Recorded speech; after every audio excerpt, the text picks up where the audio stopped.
Greetings, comrades, and welcome to How the Red Was Won, a podcast about organizing in the South, Texas, fascism, and how to fight back. I'm your host, Jen Big Nasty, and as usual, I just want to start off by plugging my Patreon. Shout out to everyone who supports me on that platform. Every little bit really does help. There are no ads in this podcast. There never will be. I am a regular working person, and it's really helpful if you are able to financially support this project on Patreon. So thank you so much to those who do. Today's guest is really a man who needs no introduction, but I'm going to attempt it anyway. So if you are in the U.S. and even vaguely on the political left, you have heard this man's voice. Maybe it's on RevLeft Radio, Red Menace, Shoeless in South Dakota. Maybe you heard him back in the day on Guerrilla History, or as a guest on such fine podcasts as Upstream or Proles Pod. Shout out to the Proles always. It is your friend and comrade, Breht O'Shea. Welcome, Breht. Yeah, thank you so much for having me. It's a pleasure. It's an honor. I've been following How the Red Was Won since it came about. Obviously, I think we had been following each other before that. So it was on my feed, and I noticed it, and I've been rooting for you. Been loving the stuff you've been pumping out. You're in Texas. I'm up here in Nebraska, so we got the Great Plains thing going for us. But yeah, very, very cool to finally be here. Yeah, thank you so much. This is actually technically, I think, the 1-year anniversary episode. So Nice. I didn't plan that on purpose. I kind of just looked at the calendar and was like, oh my God, here we are already. So yeah, thanks for joining for this. So the theme today that I wanted to talk to you about, and maybe over the course of this conversation we'll come up with a better title, but a small topic, the state of the American left. Just a casual conversation here. So that is obviously a whole lot, and we can get into like the different orgs and the movement in general and what the current political climate is like for those of us working on this side of the political spectrum. But let's start off talking about unions, right? We are workers, and I think it's really important for the working class to be organized, and one of the best ways to at least start that is through our unions. So I know that you recently started a new job in a new field, and I believe you mentioned that you also joined a union when you started this work. Could you just tell us a little bit about that? Absolutely, yeah. It's an exciting, difficult, challenging transition I've had over the last 2 months, transitioning into, the trade unions, industrial trade. I don't want to get too specific, obviously, because I'm still pretty new and I don't, put too much information out there. But I'm in a local union. I'm in a local trade union. I'm based out of here in Omaha, and I'm working on huge construction sites. Hard hat, gloves, eye protection every day, the whole 9 yards. The shift into that line of work was intense, but I also am getting a lot out of it. I like, for somebody that's lived so much of my life, working with my mind and in the intellectual realm and doing podcasts, discussing theory, being in academia, the shift to working with your hands and tools and building stuff. It's been fascinating, and I'm enjoying it as much as I am being challenged by it. And, when I was getting onboarded into the union as an apprentice, I was thinking, like, look at these pensions that are available. Look at this health care that is available for my whole family. When I turn out as a journeyman, I'll be making, a wage that I never thought was possible. And I'm like, why doesn't everybody do this? Why doesn't everybody join a trade union? And then I did my first day of work, and I was like, oh, this shit is hard. You're waking up at 5 a.m. It's physical labor. It is gritty as shit. Like, yeah, you're going to the bathroom in porta potties in 100-degree heat in the middle of August. You're working outside in the middle of the winter. So I get why people don't do this en masse. But I am still, very proud to be a part of it. And a big thing that's come over me over the last, few months of doing this and integrating into the union is the pros and cons of trade unions in the United States. The pros are obvious. There's the material pros for the workers that are in the union. There is this solidarity that is implicit. People care about each other. If you're in the union, or you're just in the unions, right? The labor movement more broadly, you're automatically seen as a brother, as a sister. You're welcomed with open arms. You get to immediately contribute to union culture. Like on the job site, everybody's in the union, right? But there's a whole spectrum of people who give a fuck, right? Some guys some guys and girls just pay the dues to get by, and don't show up to meetings, don't do the events, don't really rep the paraphernalia, the merch, the logo, all that stuff. And then there's people on the full other end that absolutely do all of that and are really see themselves first and foremost as union members and workers for a contractor secondly. And there's the whole spectrum in between that. But being able to now learn and perpetuate this culture is also an exciting thing. The con side of it is just, what Lenin would refer to as the limits of trade union consciousness. These are not hotbeds of anti-imperialist, anti-colonial, anti-capitalist revolutionary sentiment by any means, right? The Red Scares in the early 20th century de-radicalized unions and really integrated labor unions into the American empire in a lot of ways. We see, for example, in Italy, dock workers being much more radical and much more internationalist in their self-conception. And there's an internationalist perspective, right? Like when you're in these trade unions, they're often international trade unions, including the one I'm in. And so there's that element of it. But, the overwhelming sentiment that I've picked up so far on the job site is pretty much apolitical, right? There's Trump supporters, there's anti-Trump supporters, there's progressive people, and once in a while there's a couple radicals for sure that you come across. And I think the union itself pushes people that might otherwise shift rightward towards at least left-wing economics, right? And then the social issues are a whole other thing. But it's clear that revolution in the United States is not going to erupt out of the trade union, right? Yeah. And I wasn't naive enough to have that notion going in. And, so I didn't need to be disabused of any starry-eyed romanticism with regards to that. But yeah, the limits of trade union consciousness is certainly there. Now, compared to any other workplace I've worked in, the solidarity is built in. When you go to these union meetings, the sense of community, of having each other's backs, of giving a fuck about bigger issues and giving a fuck about one another, combating the individualistic alienation of our society, that's all there. And it's never been present in any other workplace I've been in like it is in the union.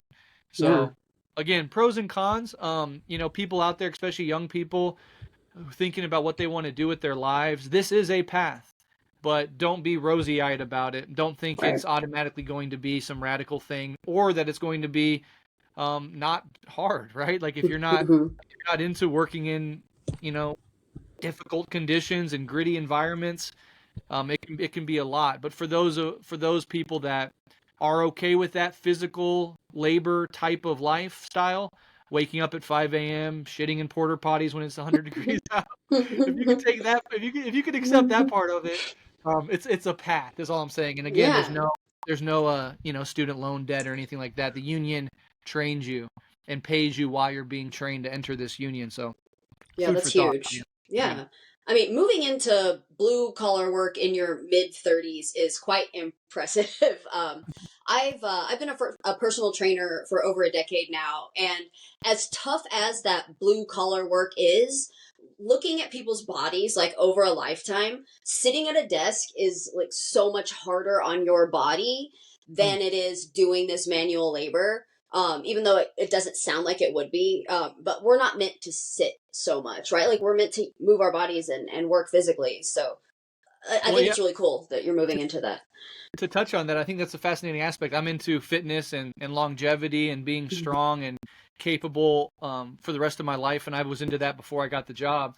And so the getting into the physical labor aspect of it is interesting because on one hand, it can facilitate a healthy, fit, athletic body.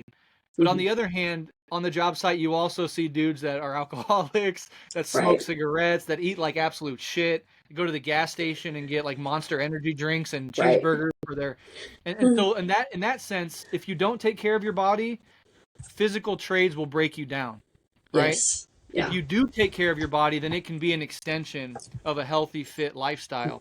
But that's certainly not the case for everybody. So, but I totally agree with you that when I was working in offices, I've worked in offices sitting and staring at a screen for 8 hours a day. My mental health was the most noticeable thing that took a hit.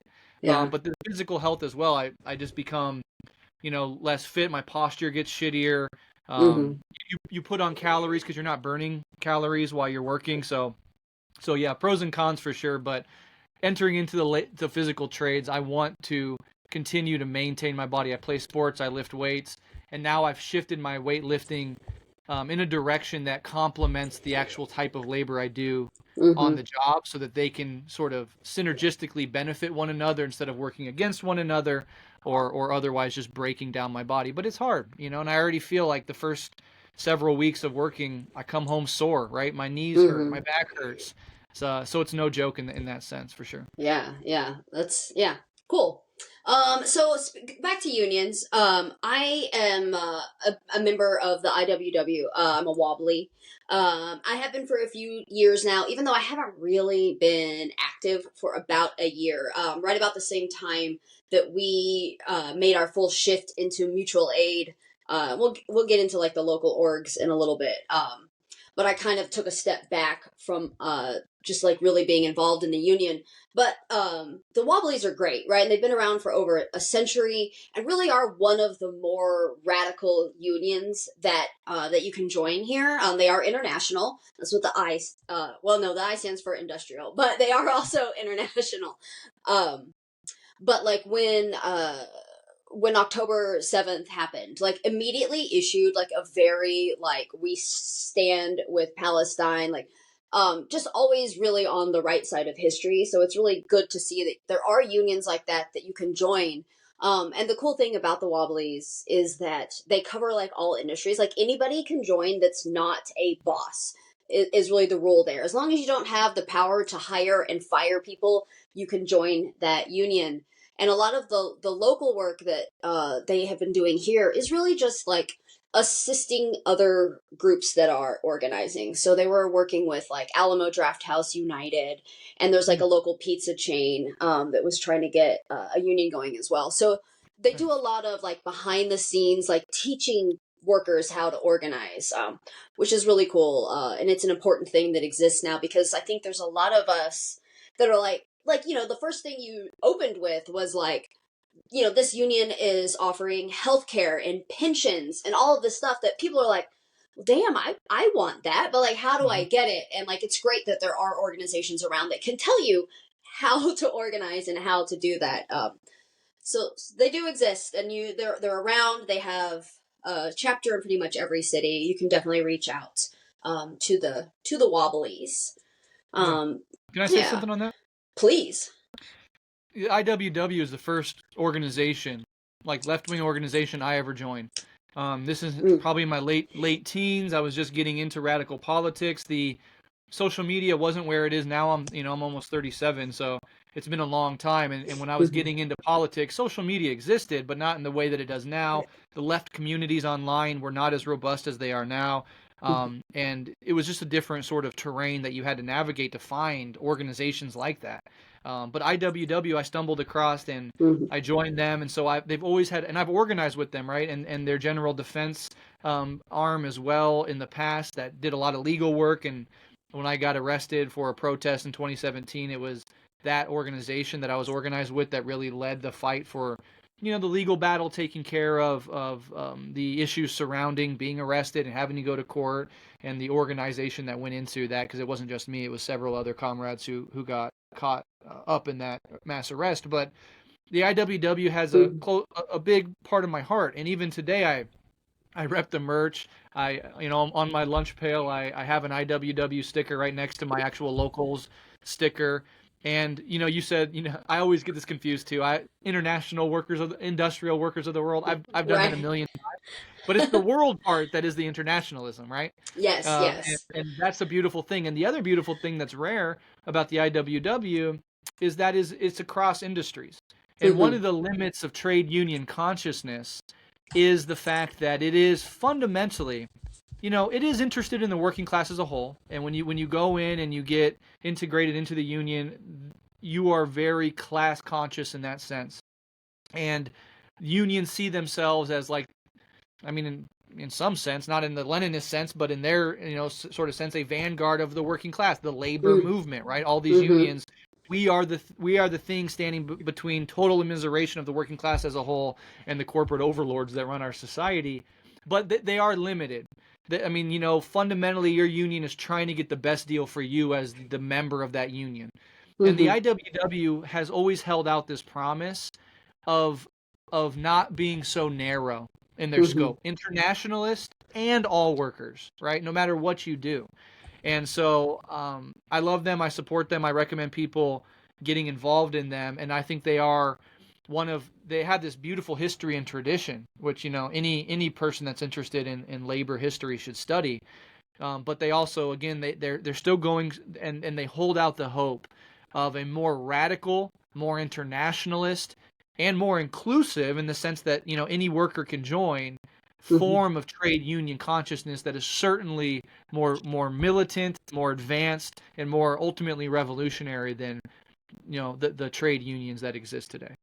I full agree on that. And that transitions nicely into, again, I don't want to bash any unions here, but this idea of being, workers of the world and of being across industries. And I mean, really, like, there are a lot of Reds in the IWW still, whereas we were kind of purged from a lot of the other unions during the multiple Red scares that we have lived through.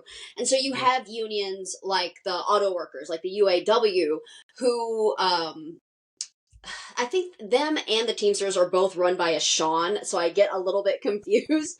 But when Trump was originally putting like tariffs and things on, the union leader came out like pro that, because it would be good specifically for their industry's worker to cut down on competition. But if you take an internationalist, workers of the world view on these things, we have to understand that, like, we're harming workers in other places for the benefit of the imperial core, and that's obviously not what we as, like, Marxist-Leninists are about. So it's important. And again, I still think you should join a union even if they have some incorrect lines. The idea would be to join it and push them to be better. But it is important that that you stay aware of these things when you are joining an organization, and ways that you can push it, to be a little more globally conscious, right? Absolutely. I think that's essential, and it's a site of struggle, like everything else. I always talk about terrains of struggle, and this is still a terrain of struggle. But yeah, like one issue that pops out, and you alluded to this, is the immigration issue, right? Traditionally, unions have been against immigration for the obvious reasons, that they're a way that capital can use them as a way to drive down wages and take the floor out from underneath the working class, blah blah blah. But if that is not connected to an anti-imperialist politic, then what you do is you lose the root cause of what causes mass migration in the first place. Yep. And you fall very easily into a reactionary trend that says they're just trying to come here and get what we have, and the racialist trend that says this is a white Christian, all this other bullshit. But if you have the anti-imperialist understanding, then how could you ever divorce mass migration from not only imperialist wars, like explicit wars around the world, like the Syrian mass migration, for example, completely a product of wars and Western meddling in West Asia, but also the sanctions regime that the U.S. imposes on so many other countries. Venezuela is just one example. All these Venezuelan immigrants, right, are coming here, and then you have like this Venezuelan gang in Denver that the right made a huge, or in Colorado that the right made a huge thing about, trying to frame them as like this horrific invade. Well, what do you think is happening in Venezuela? Well, socialism has failed, and so people are fleeing. No. The U.S. has imposed a brutal, multi-decade sanctions regime meant to inflict maximal harm on the population with regards to food, medicine, and broader trade that undermines that country's ability to just survive as an economy in the world. Because in the modern world, you need to trade with other countries in order to survive. And if the U.S., the biggest economy in the world, is putting its boot on your neck, right, and you're going to create conditions so that they can also say socialism failed, by the way, but you're creating the conditions that people have to flee for better economic opportunity. And the whole idea that I kind of sum it up in with regards to immigration to the United States is, would you rather be in front of the gun or behind the gun? And immigrating to the United States is kind of, now with ICE, fuck ICE. It's not, you're not actually behind the gun. But the idea is, like, why do they all come here? They love our freedom. They love our, no, because you are the hegemon. You're the Roman Empire of the modern world, and they come here to try to find a better life because you have dislodged them from their home. 99% of human beings would prefer to stay in their communities, with the language they speak, with the culture they know, with their family and their friends. And most migration is a product of economic or fleeing economic devastation or fleeing war, violence, conflict, and sometimes even just crime that is the product of poverty. But when you trace back the root causes, almost always it ends at imperialism or colonialism that is creating the conditions that people have to flee from, and then they flee to the imperial core. So I'm not interested in any analysis of immigration that does not start and end there. And working in a union or working as a political educator anywhere, I think one of the big things we have to do, especially in this period of fascist crackdown, of the ICE Gestapo going out and terrorizing people, and the very easy, visceral, reactionary trends that can emerge in the face of that, and to support that and actually give rise to that, is to educate on this issue. Why is this happening? We're not against immigrants, and that's the internationalist thing. I have more in common with a Venezuelan worker or a Chinese worker than I do with any politician in the United States or any capitalist. So I also want to start there. And these are the sort of things that we have the duty to bring together for people and to highlight for people so they can fully understand the dimensions of this issue, which is a vaccine against falling into dumb fuck, cruel, violent, reactionary analyses of this issue. Oh yeah, I don't know if I have anything to add to that. What I've been saying is make unions red again. Yeah. Sums that up a little bit. It'd be nice, and you were mentioning the Red Scares.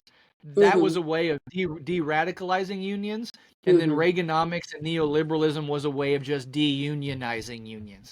And so we live not only in the wake of the Red Scare and the de-radicalization of those unions, but also in the de-unionization of the economy itself. And there's only a few places where those still exist, and they're often in the skilled trades, because those skilled trades take years and years to learn, and it's not so easy to just replace them, right? And so they have leverage that they use in the union context to negotiate with capital. But yeah, so I always see the 20th century in the U.S. as, first we got to de-radicalize the unions, collaborate, bring them into the fold, and then they're still pesky, they're still annoying because it's the working class organized. So then we got to get rid of them altogether. That's neoliberalism. And they did a pretty damn good job of it. They did. It's a good point that the skilled trades. So you have like the electricians union is pretty strong, the steel workers union. Like you have some of these things still, but the U.S. economy has shifted so much to this like tech and service that those are notoriously difficult groups to organize. I was a part of a group that was trying to organize bartenders in my 20s. I was a bartender. But man, trying to get a group of bartenders in their 20s to come to a meeting, that's 11 a.m. is like first thing in the morning for a bartender, it was just like impossible. These jobs are, notoriously in Texas, at least paid $2 an hour, right? So you rely on tips. So it's really hard to push for more when legally they don't have to give you anything.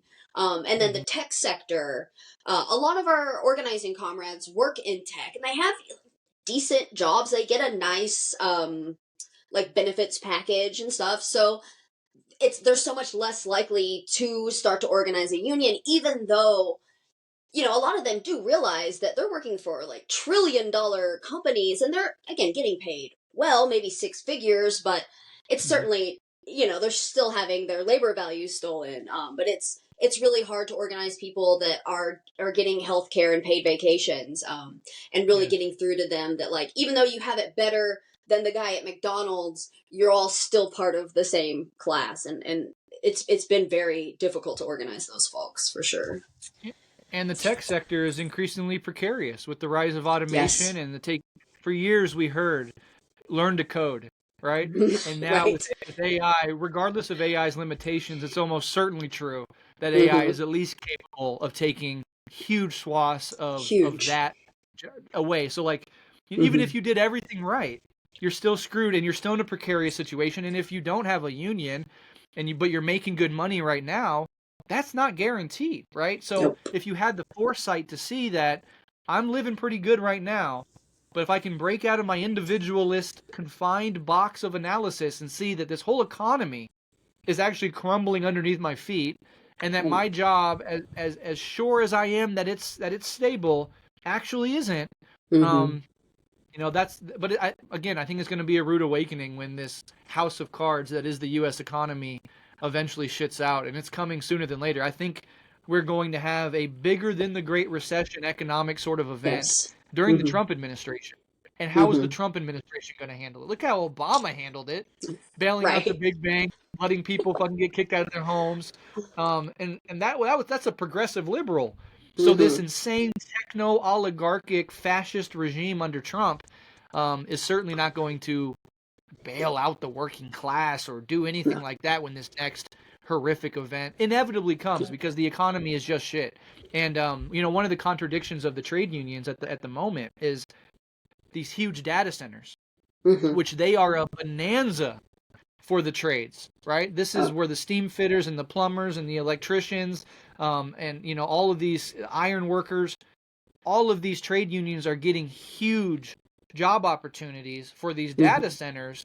But the huge contradiction, and in fact, these data center constructions, I keep repeating this stat that I heard, 1/3 of the growth in the economy right now is centered around the construction of these insane data centers. So we have, take out the data center constructions, and you're already in a recession, right? But then by adding that on, yes, you're getting short-term jobs, especially for all these skilled trades, but at the cost of what? Electricity skyrocketing, massive water usage. These things are going to be used to continue to surveil us. Palantir is involved. This is the techno-oligarchy consolidating its monopoly power going forward. And to build a multi-billion-dollar data center, you need to already have an insane amount of capital to invest in just the opening costs of that. And then smaller tech firms or whatever are never going to be able to compete with Google and Meta and all this other shit. And then going forward, what they're going to do is they're going to rent out space in these data centers to smaller firms in order to have access to cloud power and CPU power, etc. So these are actually, we did a whole episode on techno-feudalism, and we discussed the limitations of that term, and this is obviously still late stage monopoly capitalism. But the techno-feudalist aspect is that these huge monopoly corporations are creating a context in which anybody smaller than them that wants to survive in the digital age is now going to have to rent out space in these data centers to have the CPU power going forward. So, and here's another layer of the contradiction. Sorry, I'm long-winded, as people know. I'm a podcaster after all.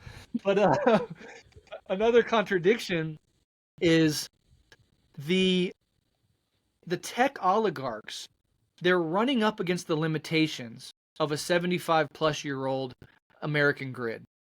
So weirdly, the huge tech firms are wanting massive state investment in upgrading the grid, which obviously is a good thing. We need to enter the 21st century, etc. At the same time, though, that they're ingratiated to a regime that is dismantling green tech, not only not using it as much or letting fossil fuel come, but actively dismantling the green infrastructure that has so far been able to be built and is clearly in the pocket and in cahoots with the fossil fuel industry.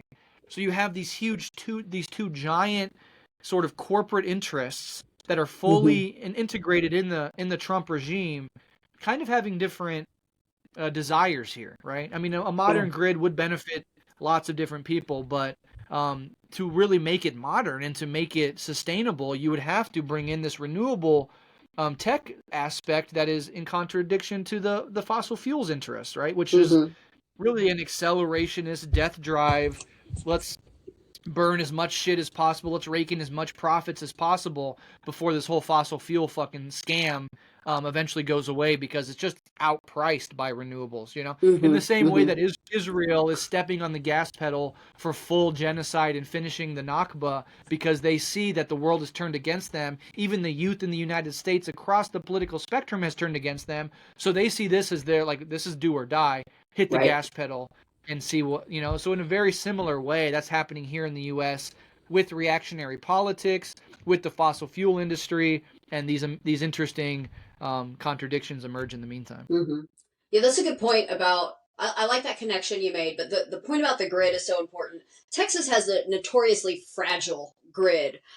We get a little bit of snow and the whole fucking state shuts down. Mostly because we don't know what to do with it. Because it's not something that any of us grew up with. I didn't see snow until I was 22 when I went to Colorado, and I was like, this is the coolest thing I've ever witnessed. Like, it's not something that we have here. South of like Dallas, there's no snow. But now with the climate catastrophe and these huge swings in the temperature, where we have our summer days that can reach 110, and that collapses the grid because everybody's AC is running at full blast. And then we have the opposite of that in the winter when everything freezes over because nothing is weatherized for that here. Because again, we haven't historically had these types of winter storms. And so then, of course, the Texas legislature, every time since the big deadly storm in 2021, they meet in odd years. So they've met like 3 times since then. And they have failed to do anything to weatherize the grid. And yet we are building these data centers. They're trying to build one right outside of Austin. Of course, there are lawsuits to stop it. But those, as we know historically, they just kind of slow it down, which is good, and it can help build momentum against it. But generally, the corporations always win against the people because that's the type of system we live under. So yeah, they start building those that sap even more energy. We are very, very fucked for the next big winter storm. It's going to be a lot, and a lot of people will die, and that's a sacrifice that the ruling class is willing to make, because when it's generally the homeless, the poor, the elderly that suffer the most from these big heat waves and freezes. They're very, very willing to sacrifice those people. They absolutely do not care. Absolutely, So yeah. Texas is concentrated America. The contradictions of American society are really highlighted and concentrated in an interesting way in Texas. And Texas is opening up its state to be fully penetrated by the techno oligarchs in this way. They want to ride this wave of data centers, even though they're on the front lines of all these issues, and their private grid is just a fucking disaster. Their government is very reactionary and gerrymanders the state to ensure that even as the populace shifts and becomes more purple and eventually blue, they're trying to lock in minoritarian right-wing rule for as long as they possibly can. That's the fossil fuel state, that is the data center state. So all these things we're talking about is really like concentrated. I mean, that's Elon Musk's on the Gulf Coast launching rocket state, right? Like this is what Texas is right now. And so Texas really in so many ways, I see it as like concentrated America. When the contradictions burst asunder, they'll burst in Texas as well as across the entire country. I've been saying for years the revolution will begin in Texas, and that's for better or worse. Like the fascist revolution could very well begin here. In fact, in a lot of ways, it has. But I also think that the socialist revolution could begin here.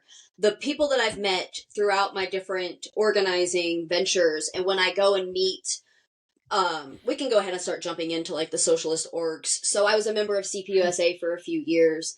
And I'm not here to bash on the organization. I'm not a member any longer for a lot of reasons, mostly because they kicked me out. But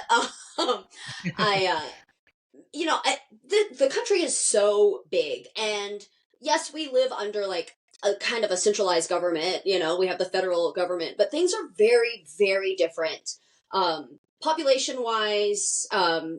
geographically and politically in different parts of the country.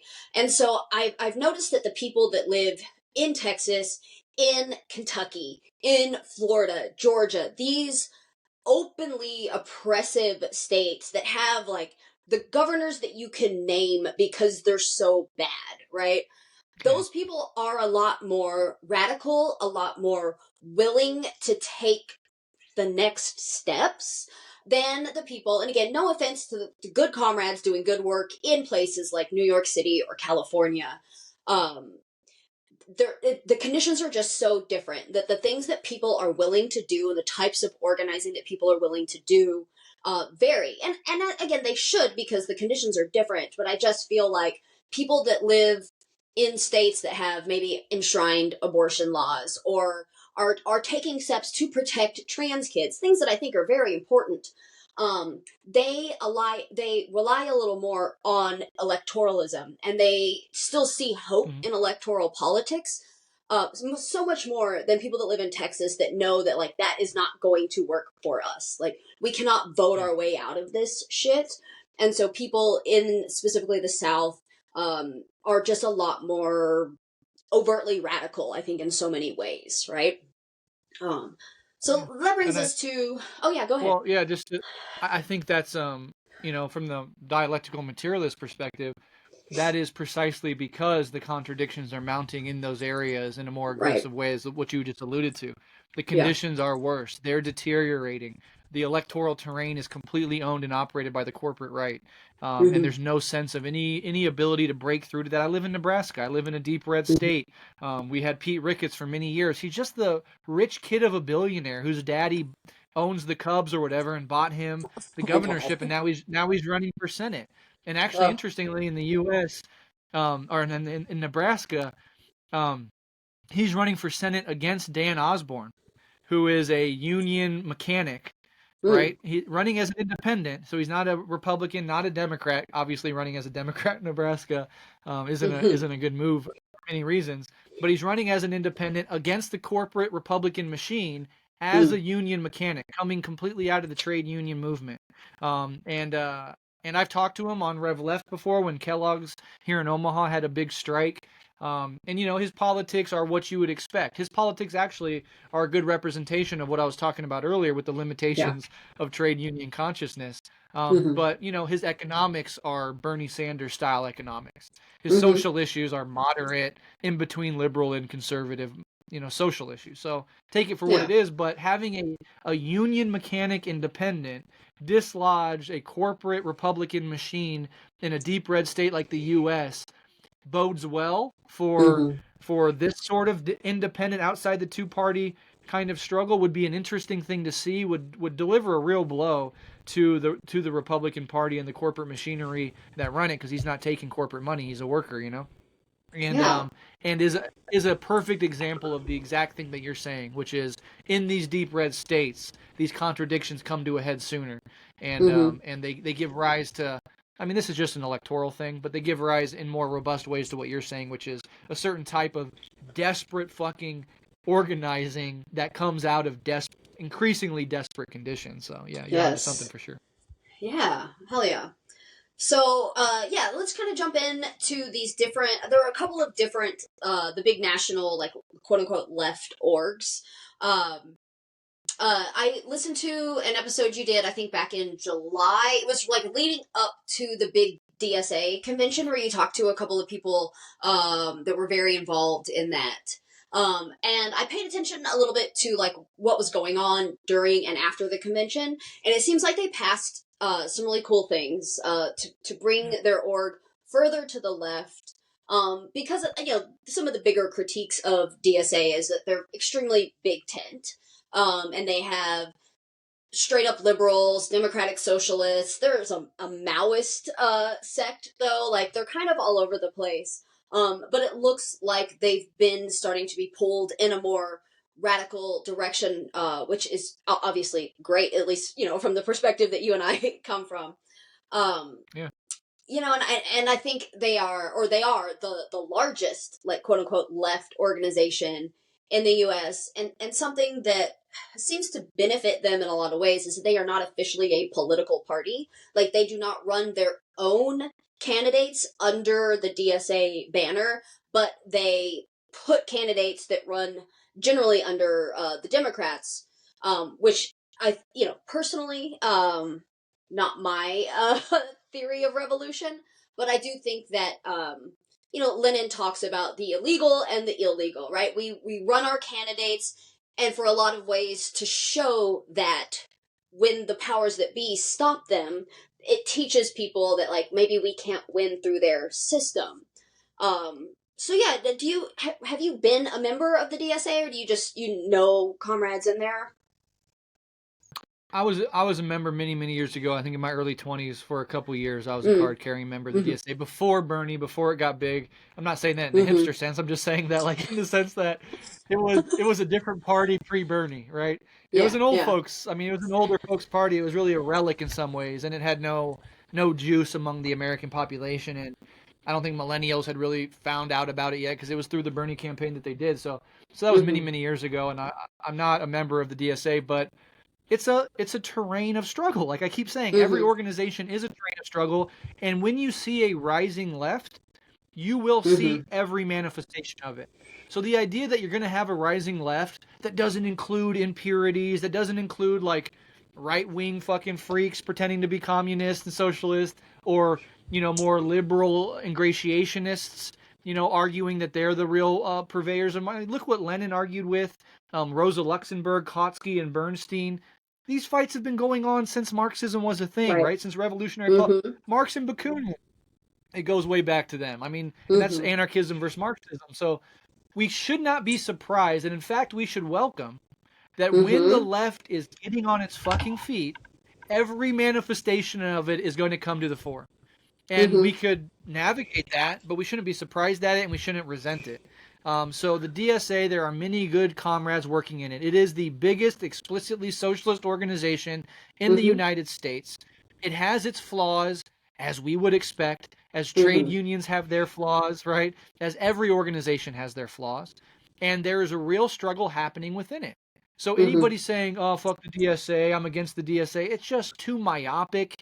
It's too static. It's not seeing the struggle and even an organization as a living, breathing, evolving thing, but as a thing that either does or doesn't check off the static boxes you want it to check off. And so it's short-sighted. You don't have to organize with the DSA, right? You could have politics such that I'm not going to put my efforts in that direction, but salute to the comrades that are. And as you said, there are MLs and there are MLMs and there are left communists and there are anarchists probably, or some version of them, in the DSA working in their own way to push it to the left and in many ways succeeding. And as the contradictions in American society continue to mount, as young people with no fucking future continue to look for political alternatives, as the Democratic Party continues to self-immolate, of course the Democratic Socialists of America, along with many other left-wing organizations, will continue to rise. And what they're doing is, in many ways, they're trying to strike the very difficult balance between having a tent that is too small and having one that is too big. So you can, there are a million little micro sect parties on the American left, whose tent can be condemned as too small. Now, the benefit of having too small of a party is, God damn, do you have the perfect theoretical line, right? But you don't have the coalition and the buy-in from masses, at least a fraction of the masses, that you need to move that organization forward. So maybe you isolate yourself and you and your 20 comrades are just perfect on all the issues, but there's a real ceiling to what you can get done. Or you can maybe integrate into a bigger tent like the DSA as a caucus and struggle within that terrain with other left-wing organizations that, I don't think the DSA necessarily has what we would really call a mass base, but they're certainly trying to build one. And they're certainly taking coalitional politics seriously, which honestly, if we want to win in any sense, and if you look back at all the revolutions, including the Bolshevik Revolution and the Chinese Revolution, coalitions were a thing. You have to navigate the petty bourgeoisie and their factionalism, right? The Chinese communists had to unite with the nationalists to take out the primary contradiction, which was Japanese imperialism, and then they could turn on each other. You have to go to the masses, meet their material needs, meet them where they're at, which in America is not on the radical revolutionary Marxist left most of the time. Right. And that's the hard, difficult work of organizing. So, again, trying to strike that balance between too small of a tent and too big of a tent is admittedly fucking difficult. Yeah. And, some orgs err in one direction, some orgs err in the other. I think, obviously, the Democratic Party is the perfect example of just a tent so fucking big anybody can come in. Like Kirsten Sinema, yeah. little Republicans, Yeah. imperialists. He'll get Netanyahu will get a standing ovation from the Democratic Party. So that's way too big. You and your little sect of 3 incredibly principled Maoists is a little too small. Right. So somewhere in between there, we got to find the right size. But not shitting on the small Maoist orgs. A lot of them do great work, but that's a real live issue. And the DSA, in its unique way, is trying to navigate it, and having the autonomy of the chapters, and having the caucuses, and having these conventions where struggles can take place between different factions. That is actually good and healthy, And I commend all the comrades working within the DSA to push it to the left. By that we mean in an anti-capitalist, an anti-democratic party, a pro-internationalist, and an anti-colonial direction. And that's exactly what this last convention was a struggle over. Front and center in the Palestinian struggle, refusing to compromise with Zionism. Those are fucking necessary moves that any organization calling themselves socialist has to make, and that only comes through struggle. Yes, agreed. So next I wanted to talk about the PSL, the Party for Socialism and Liberation. There is a common misconception that they are Trotskyists. They are not. They did split from a Trot org a couple of decades ago, but their line is Marxist-Leninist.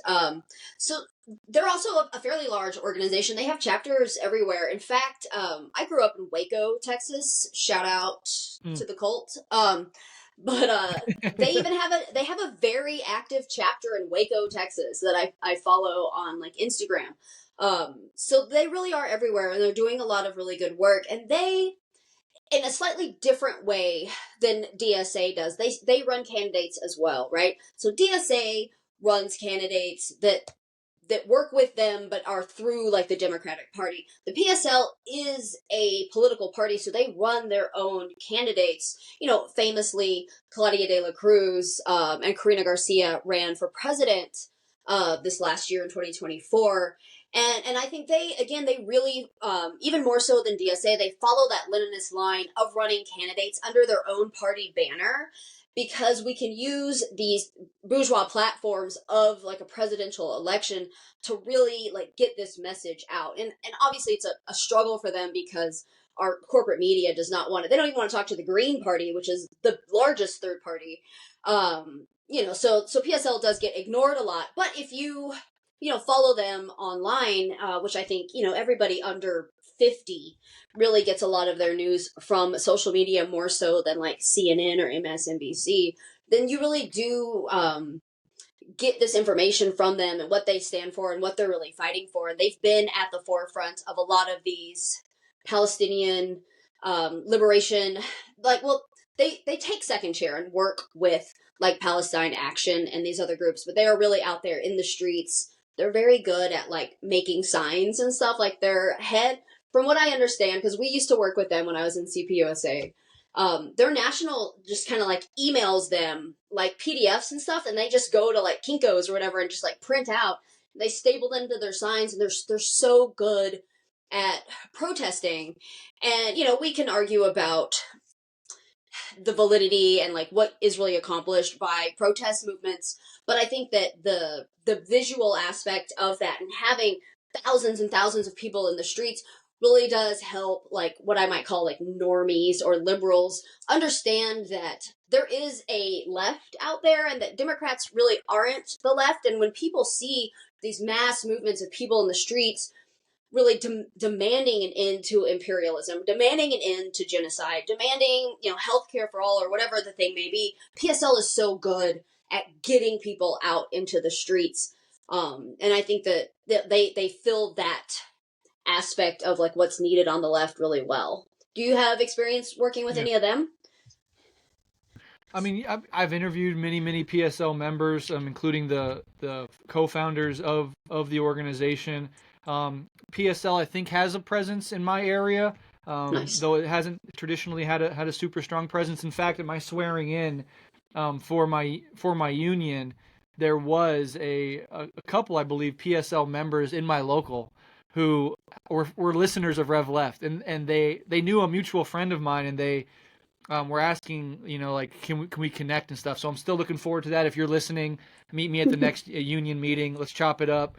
Oh yeah. That's awesome. But yeah, what PSL does. So if the DSA is building coalitional politics and taking the electoral terrain seriously as a site of struggle, and having within it a really big tent of different ideological tendencies, struggling it out for the future line of the organization, what PSL does really well is, at least in the cities they operate in, and some cities certainly more than others, they really do have a mass base of support. Like, they build up mass bases of support, and their protests, for all the limitations of protest, are a display of the amount and diversity of the people involved in these PSL organizations. And they hold a really, like you said, an ML line, right? And then, you'll, just as the DSA has all its left critics, PSL has many critics on the left as well. Call them Trotskyists, call them Marxists, whatever. All the PSL comrades I've personally met have been incredibly principled, hard-working motherfucking organizers. I'm not in the PSL. I'm not in the DSA. I actually enjoy keeping RevLeft Radio outside of any given organization, not because I don't support organization, but because, I don't want to get into the intra-organizational dramas that pop up all the time, or, all the I want to be a truly independent voice, but my voice is always geared towards getting people organized. If RevLeft accomplishes anything, it's to hopefully equip people in Red Menace and all the other stuff that we do, equip people with theoretical knowledge so that they can take that knowledge into organizational spaces and put it to work, like the PSL, like the DSA, like tenant organizing, whatever. So I really have a lot of respect for PSL and what they're doing. And I think if the left is going to be successful, it's not necessarily going to be one organization that wins out, right? It will continue to be this ecosystem of left-wing voices and organizations that have to increasingly come together and have to find ways of organizing and collaborating coalitionally to build a left force. And the idea of infiltrating the Democratic Party is dead. And I think even most people in the DSA know that. Right? Yeah. We're not infiltrating this corporate Zionist insane party led by 70-year-old millionaires and billionaires. Right. But the Green Party, insofar as we take seriously competing on the electoral terrain, the Green Party has more institutional buy-in and an infrastructure waiting to be moved to the left and used for that reason. So if we're going to take electoral terrain organizing seriously, we have to understand the limitations of trying to break into it, like the PSL. They run their candidates, God bless them, but they don't break in, right? The Democratic Party's totally gone. Just give up on that. We have to oppose them hard as hell, just as much as we oppose the Republicans. Okay, the Green Party has this interesting little in-between position where it has ballot access. It has electoral credentials, right? It's been around for a long time. And it's kind of a hollow shell, right? Like the Green Party, it's been different things at different times. It doesn't really have like a full steam, hardcore ideological line. And that's sometimes its weakness, but also an opportunity arises for a real left internationalist anti-colonial takeover. And it wouldn't even be a takeover. I think most people in the Green Party are increasingly like, let's do this. But it is a vehicle that I think can more reasonably be used by the actual left, anti-capitalist, anti-imperialist, anti-colonial left in the United States to fight on the electoral terrain. So I would like to see a coalition of left forces come together and try to basically use the Green Party as the electoral mechanism for which we fight. And then, have all these organizations, do your tenant organizing, have PSL mobilize people over here, have the DSA continue to play their coalitional political strategy. while at the same time seeing the Green Party as like this interesting middle ground that the left can reasonably use as a mechanism to combat our many enemies on the electoral front, because most Americans experience politics through electoralism right now. That's just a fact. And if, as Marx and Lenin, they talked about the uses of electoralism to see our numbers, to organize and to get our message out to the masses. And if we are not seriously engaged on that realm, how are we going to get the message out to the masses? Right? Algorithms will put us in silos. Our tiny parties that don't ever get on a debate stage will never introduce our message. And I think the Green Party kind of has a unique position to possibly do that. Not saying it is, not saying it will, but it has the possibility of being that, right? Well, what you're talking about essentially is a united front, right? And that's really how, left action has historically worked. I've said a million times, if we had a vanguard party already, we would be doing the damn thing right now, right? And whether or not we see that arise and be like, oh, this is it, and can name it immediately, I think is a moot point. It doesn't really matter. But it will take a amalgamation and organization of all of these different, slightly different, like splinter orgs, whether it's some people from the CPUSA, some people from the PSL, some DSA, some Maoists, some anarchists, whatever, all coming together. And maybe that is under the Green Party banner. I think that's a really interesting way to look at it, because the Green Party also is sort of big tent, but in a very much more left aspect. And I think they've been moving much more socialist in the last couple of decades. Looking at someone like Butch Ware, who is currently he is running for governor of California. And I'm really interested to see how that takes place. The Republican doesn't usually win in California unless it's Arnold, and that's, just because of his celebrity status. And I think Newsom is quite unpopular, if he's even running again, because he's probably going to run for president. So it's a really interesting time for somebody like Butch Ware, who is, I love listening to him speak. I don't agree with everything he says, but he makes his points really well, and he comes from a very educated place when he talks about the things that he is passionate about.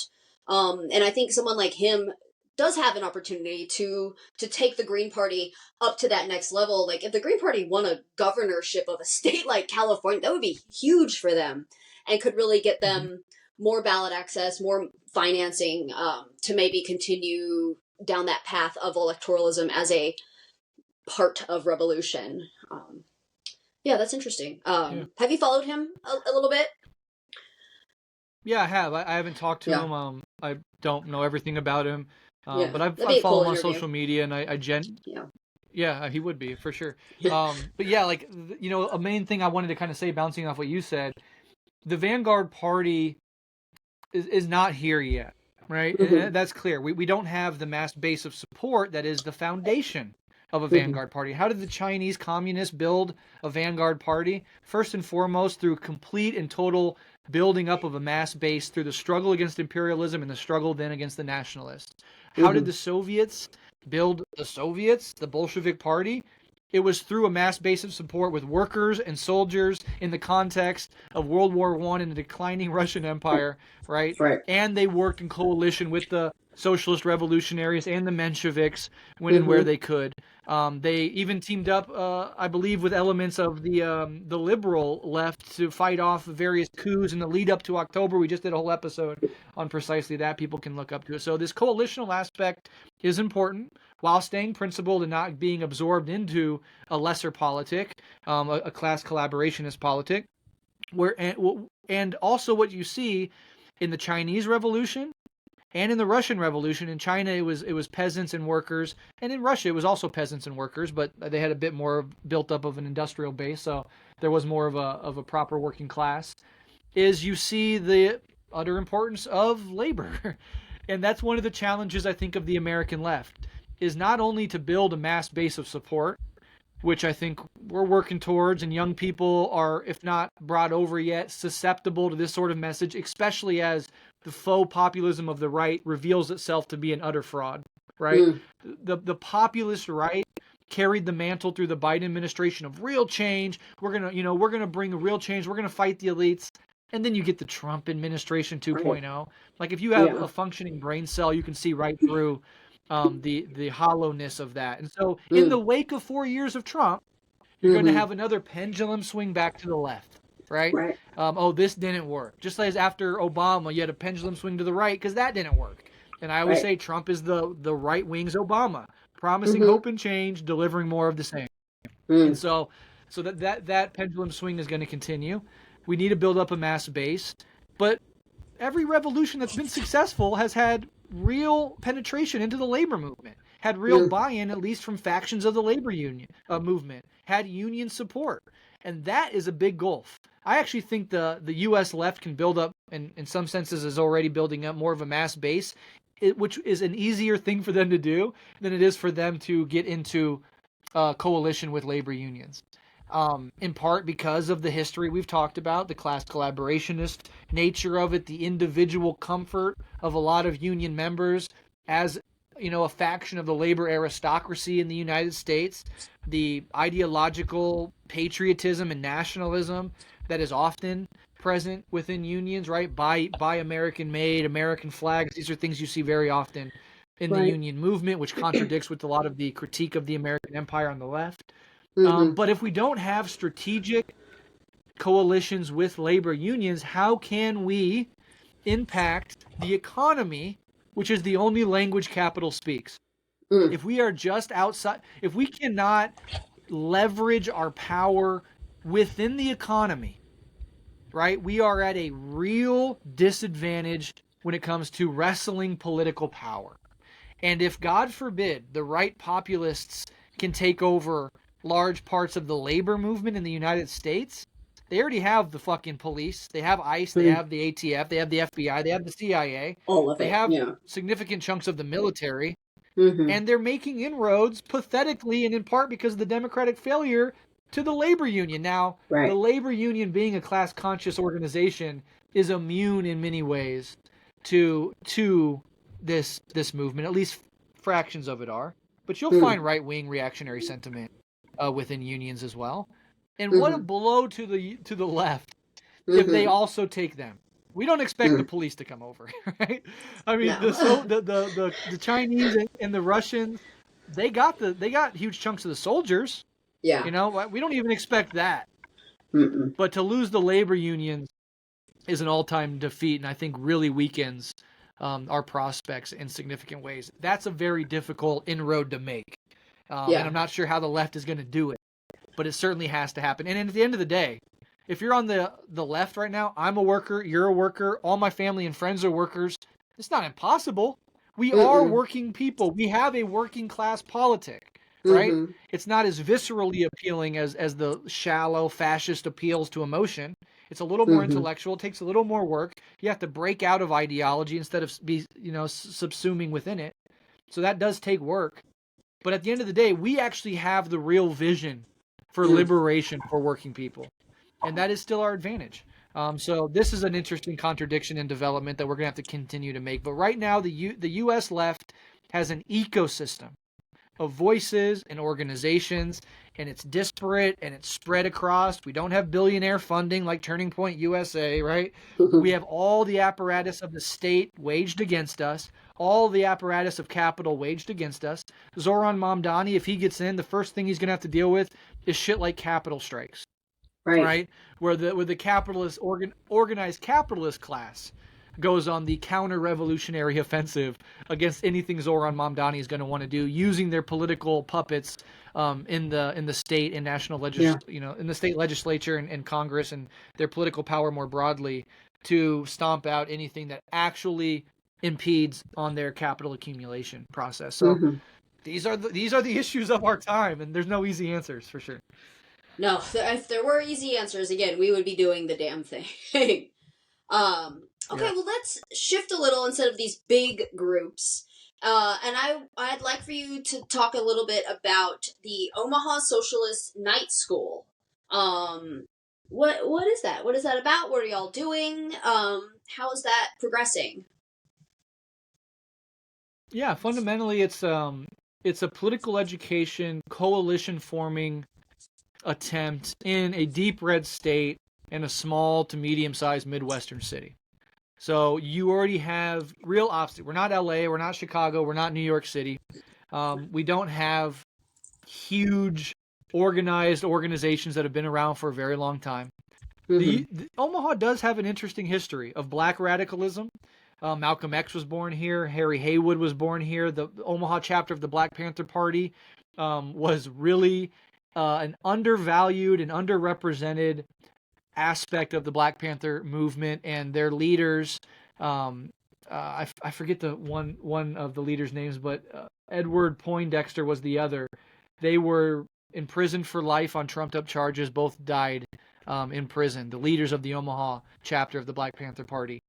In fact, Ed Poindexter just passed away, I think, in 2023 in prison for a crime he almost certainly did not commit as part of the national crackdown on the Black Panther Party more broadly. And then the labor history here in Omaha is real but stomped out. So all that is to say, there's a disconnect from our history and our traditions. Most people in Omaha have no clue about the left-wing history here. We're run by right-wing billionaires and Republican corporate donor classes, and they have a real firm grip on the state as a whole. So there's challenges in a medium-sized Midwestern red state city to organizing. But political education is obviously a first step, and so we're doing this political education course over 6 weeks, starting with elements of the organized left here in Omaha. So, and Lincoln. So, organizations like the PSL, insofar as it has a presence here, the DSA, other small organizations. Omaha Tenants United, for example, is a really popping organization here in Omaha that got the first tenant unions in Nebraskan history established just in the last few years. We had episodes with them. They're my good friends and comrades. Just hung out with them like 2 days ago. In fact, me and the OTU and some other comrades we had dinner with Bill Ayers and Bernadine Dorn from the Weather Underground. That's awesome. Here in Omaha. It was an amazing event. So love OTU, and I would say OTU probably represents the most advanced Marxist organization in Omaha right now. And they're actually getting material wins for tenants and establishing the state's first tenant, unions, which is an amazing fucking accomplishment, especially in a place like this. So Night School is bringing members of these organizations together to uplift the theoretical and historical knowledge of these already engaged organizers, right? So you're already engaged in organizing, you want a better world, but what you find time and time again, a lot of people don't have the historical and theoretical knowledge, which leads to errors and all these, problems. What practice without theory implies. Right. So the idea is to bring these people together and uplift the consciousness, theoretical and historical consciousness of these already involved organizers in and around Omaha and Lincoln.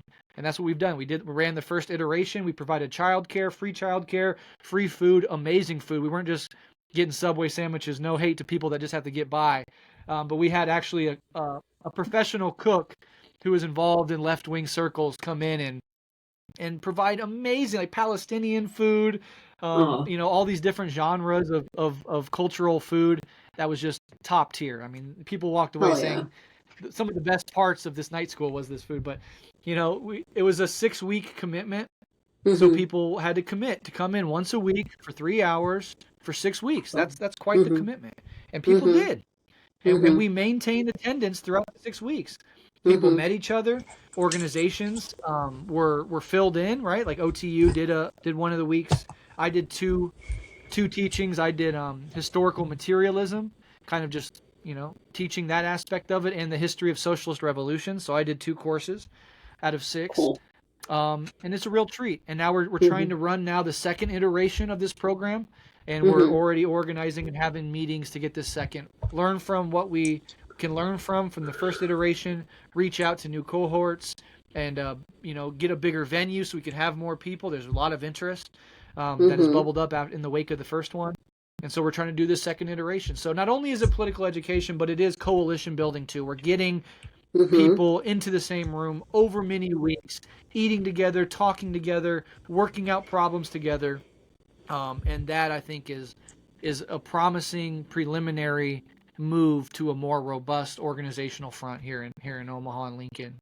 Hell yeah. Well, and that you covered such important basis for things like that by providing childcare and a meal, because that is like a sticking point for so many people that would like to be involved in more activism, left-wing organizing, whatever it might be.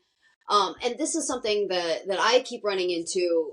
So many of these orgs, the ones we talked about, other ones, are very white male dominant. And like, no offense to the awesome white guys that we organize with, but I've been trying to really get to why that is and how to not combat it, but get other types of people involved. A lot of these spaces are also very queer, which is hopeful, and I think that queer people in our country right now are kind of at the forefront of radical politics in so many ways, because they have to be, because they are being extra oppressed right now. But, so often, unfortunately, because we live in a patriarchal society, the childcare falls onto women, onto the mothers, very disproportionately. And so some of the difficulty in getting women specifically involved in these types of actions is that they cannot do it because they have to take care of their kids. And so that ability to provide not just childcare, but a meal as well, really frees up so many people to be able to come and get involved. And it's such an important base to cover when you're trying to set up this learning type of environment for people. So that's very fucking cool and very, very important to cover that. I think another problem as well, and you highlighted lots of good ones about diversity and certain people that are excluded from these spaces. And, this is by no means a critique of young people, but because of those issues, sometimes you'll have organizations overrepresented by very young people. And that's great. The Black Panther Party was mostly 19, 20, 21-year-olds. Right. SDS, Weather Otherground, came out of college. That's an essential, and always has been, an essential aspect of left organizing. But sometimes it can be alienating, or could be a reason that older people might not take it seriously. It's like, oh, this 19-year-old wants to change the world. Yeah, we've all been there. So, and that's great, because that energy comes from youth, right? The youth are fucking essential. And I love speaking. With engaged 18, 19, 20, 21-year-olds. It's and to have them write into the show and be like, because of you, I got organized. I'm in high school, and you're helping develop my politics. Holy shit, the best thing ever. But the diversity of orientations, the diversity of experiences, the diversity of racial backgrounds and identities, and also a diversity of age, right, is really important, because we are about the masses, and the masses come in every color, they come in every orientation, they come from every religious background, and they come from every age. And so I think one of the things that we were happy to accomplish was to get a relatively good mix of different ages of people to engage in this. And a lot of our teachers were 30s and 40s, because they have a lot of experience. They've been organizing for many, many years, and that experience is valid and important. And there is a difference in life experience and experience when you're older and you've been in the game for a long time, right? One of the pitfalls of Occupy was this horizontalist obsession where, somebody could come in just from the local college with no organizing experience and have an equal say as a 30-year veteran organizer. And, I get the appeal of that, but it also puts a ceiling on the actual strategic movement of an organization if experience isn't taken seriously. So these are another set of interesting issues for us to think about and for us to try to resolve within our organizations, right? That's a good point too. I wanted to just briefly chat a little bit about mutual aid and the group that I am involved in, Red Help ATX. So basically we were all, the word they used was liquidated. Our CPUSA chapter was liquidated for a few reasons. But one of the main reasons was they didn't like that we were spending literally all of our money on doing mutual aid with the local homeless community. And we were told that the lumpen is not the revolutionary class and that we should be more focused on the working class. And I don't disagree that we should be focused on the working class. We also show up at picket lines. We have several members in the IWW. We do a lot of that as well. But, and this is my interpretation of the peasant question for like modern times, is that prisoners, undocumented people, and the homeless are, again, they're really at like the forefront of this because they feel the oppression so much more than housed people, employed people, documented people, and folks without a criminal record. Having any of those things in your past makes it so much harder to find housing, to find a job, our society runs on credit. So if you fuck up your credit score, you might not even be able to get a vehicle to get to the job that you got. And we live in a city that doesn't have great transportation. The bus system is okay, but it can take 90 minutes to get across town, and like adding 3 hours to your work commute, if you have children, that might not be possible. So we rebranded ourselves as just a red mutual aid group. So we are openly communists, and we go out, we work with 2 different communities in the city of Austin, a couple of times a month. And I think it's so important to not just, obviously the work we do with these people is very important, and to build that trust with a community that has been so shit on by both parties, really. I mean, Austin is a very like, quote unquote blue city, right? We have a fully Democratic city council. Our mayor is a very right-wing Democrat, but he is a Democrat. And we still are constantly passing these ordinances to where people can't camp downtown, and we're not building any extra shelter. So it's like, well, what are people supposed to do, right? These communities are so very underserved. So a big part of our revolutionary work is building trust within these communities that have been so neglected by, modern society. And we also host like reading groups, and, I do a lot of, just like resource collection, and it's been such a great way to get, I keep using the term normie, but like normie liberals, especially women, that I know in my daily life. I go to a women's gym, so I meet a lot of people there, and I don't open with like, hey, I'm a communist. I open with, hey, do you have any extra blankets that you'd like to donate to help these people that are in need? And then it's really easy from there to start talking to them about these community members, because they see them, we see these people everywhere, and they just get ignored. You get to a certain point where like you see it, but you don't even acknowledge that they're there. And so this ability to bring in people that might not really be into organizing from the left into like, hey, we're helping this community. Oh my God, I would love to, can I come with you one time? So I've gotten a lot of people to be able to come out with us and meet the community because it's something to do, because it makes them feel good, right? And I think that is very important to feel like you're part of something bigger, to feel like you're helping people. And then from there, I have like a pamphlet on dialectical and historical materialism if you want to read something. And so it's been a really good way to bring more people into our movement, without having to be like, hello, I'm a communist, nice to meet you. So I think there are a bunch of other ways to do it, right? And mutual aid is a good one. Yeah, there's two aspects there. One is you lead with meeting people's material needs. So in the case of mutual aid or helping people out in your community, you're actually trying to address real problems that capitalism not only doesn't solve, but actively perpetuates. You don't need to come and say, I'm a communist, here's some food, right? Right. And then with the other side of it is bringing other people in to organize along with you, is you tap into their desire to help people, which is a human desire. Che famously said, at the risk of sounding ridiculous, the revolutionary is guided by a great feeling of love. And the best recruits, if you will, the best recruits from liberalism are those people that are genuinely guided by concern and love for other human beings. Now, that's not all liberals, right? There's plenty of liberals that are basically right-wingers, the Bill Maher's and the whoever the fucks. I mean, these people don't care about other people. You know, they're narcissists, or they're Zionists, or they're whatever. They're embedded in the system. They benefit. They're millionaires, whatever. But a lot of liberals are good fucking people. And in fact, I would even argue that there are a lot of regular working conservatives that have shitty views about something or other, but actually have good fucking hearts.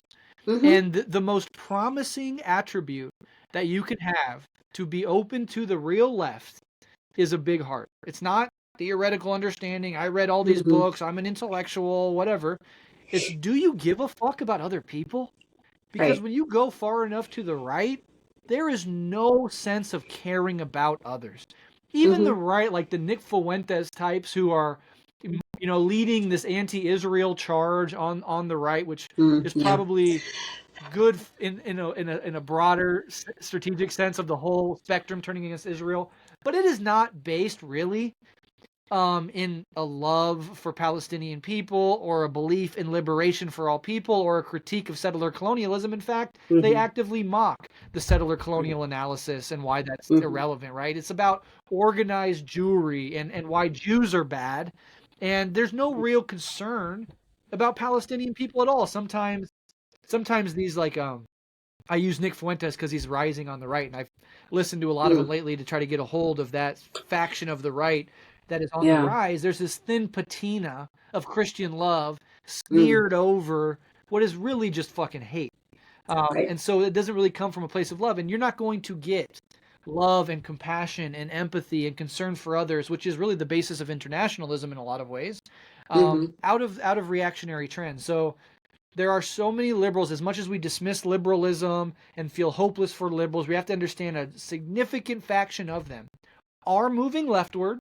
They are waking up to the utter decay of this system. They might still have some hope that some Democrat's going to come along and save them, or that a lot of these problems are because of Trump and the Republicans, and if we could just defeat them, we'll be okay. So there might be naive in various ways, but anywhere and everywhere somebody's willing to come hand out food, hand out blankets, care for somebody else, or even just donate to a cause that does that, that is somebody that has the potential to move left because they have love in their hearts. They have concern about other people. What is the right wingers hate homelessness? What's their solution?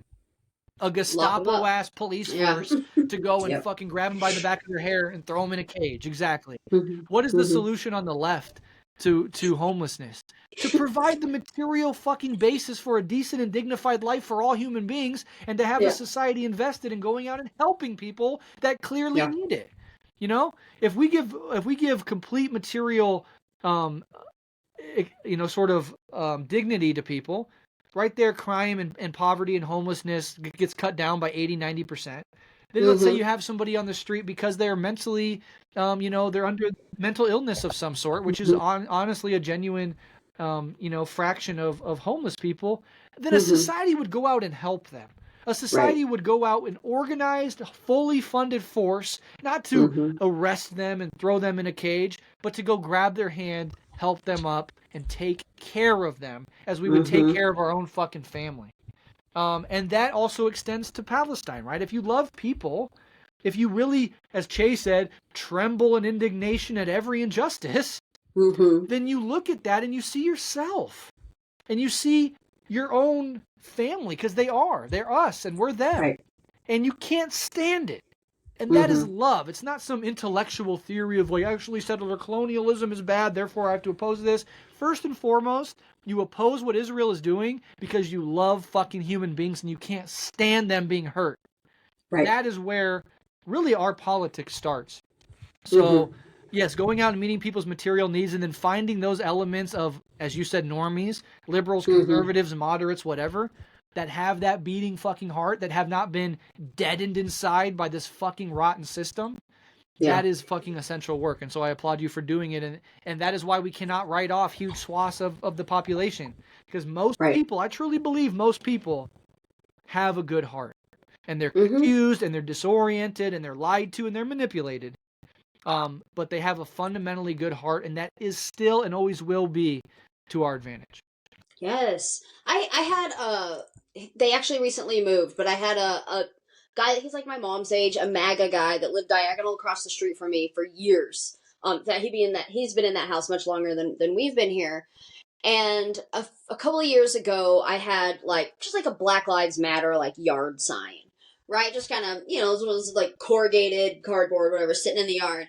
And I guess somebody was driving around the neighborhood, taking people's left signs. My MAGA neighbor calls me. He's like, somebody just stole your yard sign. And I ran outside.